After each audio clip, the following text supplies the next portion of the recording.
Hey everyone, आज हम सीखने वाले हैं डॉक्टर्स टूल्स वोकैबुलरी जो हर डॉक्टर यूज़ करते हैं। और ये सब नॉलेज रखना भी बहुत ज़रूरी है क्योंकि ये सिर्फ डॉक्टर्स के काम की नहीं, हम सबके जनरल नॉलेज के लिए भी यूज़फुल है। So let's start and make your English and knowledge both strong. Stethoscope. Doctors use a stethoscope to listen to the heartbeat and breathing. Syringe, used to inject medicine or withdraw blood. Thermometer, used to measure body temperature. BP machine, used to check blood pressure. Otoscope, used to examine the ear canal.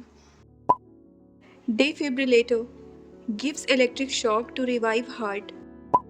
Scalpel, small sharp knife used in surgeries. Glucometer, used by diabetic patients to check sugar. Pulse oximeter, used on finger to measure blood oxygen.